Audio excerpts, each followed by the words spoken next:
So, ayan. Hello mga kamamshi. Ngayon, gagawa ako ng puto. Bali, pang dalawang order. Ayan, medyo marami siya. Hindi ko na po pinakita sa inyo ang aking paggagawa ng aking puto. Dahil po ang aking anak ay wither-wither ang pag-iyak. Medyo mahihirapan ako mag-set ng ating camera at ng video at pagbablog. Hindi na makaka-concentrate. Kaya ito na lang po ay ipapakita ko sa inyo na gumagawa ako ng puto na pang dalawang order. So, medyo marami po siya. Ayan, planggana na yung ginamit ko. At by color na po tayo. Bali, ngayon, ang una kong gagawin ay kulay yellow. At ang susunod na may mga next color na. So, ayan. At pinakita ko na sa inyo ang aking puto. Ang paggagawa ng aking puto habang ang aking baby ay naroon sa sopa.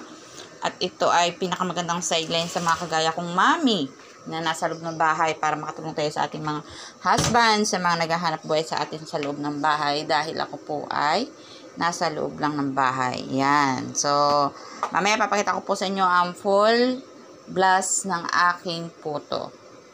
So, baka hindi na rin kasi ako makapag-video mamaya ng madalas dahil po ang aking anak ay medyo weather nga lang po. Ayan. Medyo madami. Yan.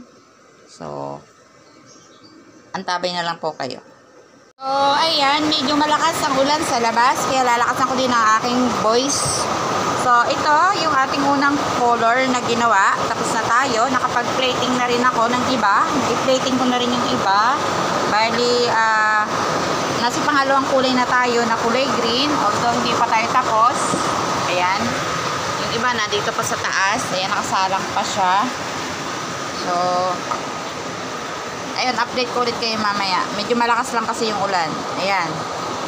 So, ito, nasa last part na tayo. Bali, ang plan ko po ay gumawa ng 4 na color. Kaso, bali, 3 colors lang yung nagawa ko kasi kulang pala ako ng kulay. Bali, minamadali ko na kasi yung aking customer o yung aking client ay medyo na-delay na kami ng usapan. Pero, thank you kay client kasi naunawaan niya ako dahil ako ay mayroong newborn baby na inaalagaan pa. At the same time, nagluluto po ako.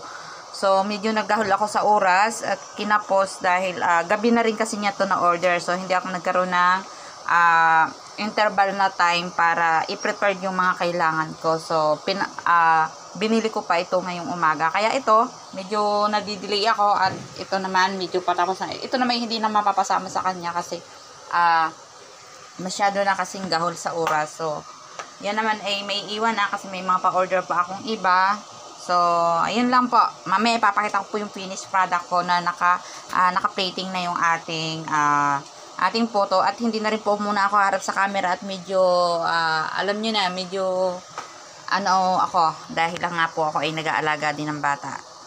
Yung aking order ko na ng client ko. Ngayon lang siya natapos. Rush hour na kasi siya. Ayan. Bali, 2 order siya.